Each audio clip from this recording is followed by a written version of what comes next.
Mazda credit in this CX-9. They're trying. I'm just not buying. Let's check the tech.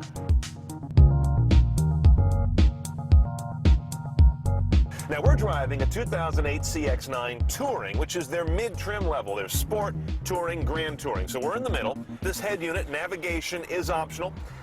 Wow, look at that nav screen. That's awful. I haven't seen resolution on a screen that bad since I had my Commodore 64. Same thing goes for the menus. What's wrong with the fonts? Are they growing a beard?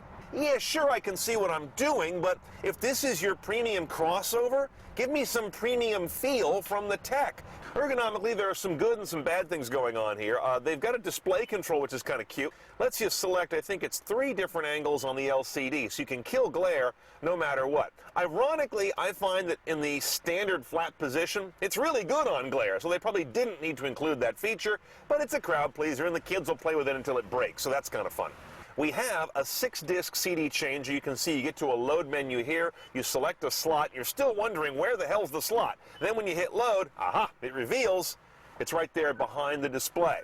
Now here's some more weirdness on the audio on this thing. You can get the Bose audio system 2 ways. One is in combination with this rear seat entertainment system. Then you have 11 speakers, 296 watts, audio pilot and center point technology. Or you can just get the Bose audio system front unit, and that's 260 some odd watts, 10 speakers, so you lose 1 speaker. So it's a little confusing, and they do some bundling there where you can't just get the RSC plain and simple by itself. Okay, here's a real nutty option that I wish we had on this one. It's the dockable Nintendo Game Boy option.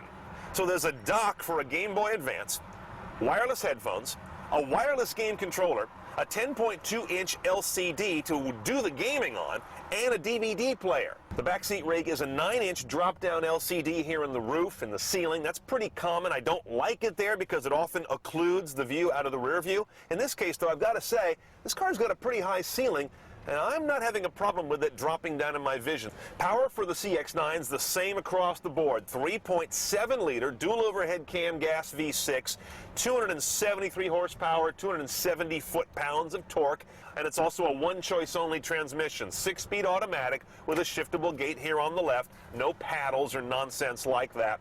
Oh, check it out. Bargain of the week from your Mazda dealer. They have a blind spot monitor system that only costs $200. It'll give you an amber indicator on either of the mirrors that show these little cars side by side when someone is in one of your blind spots. I do find it's very limited, though. If a car isn't exactly in one place, I don't seem to get an indicator, so it's a little bit specific, and I've got a hunch that $200 is on top of another package. Okay, let's price our technically ambitious but sometimes uneven CX-9. $35,000 is the base on this car. It's for a touring all-wheel drive. Now the big options, $2,500 for the Bose audio system with the rear seat entertainment, $1,700 if you just want Bose and no rear seat, $2,500 more for navigation, another $200 for blind spot monitoring, but that's got to be in conjunction with some other package, and the crazy one, the Game Boy dock technology, $1,400 more.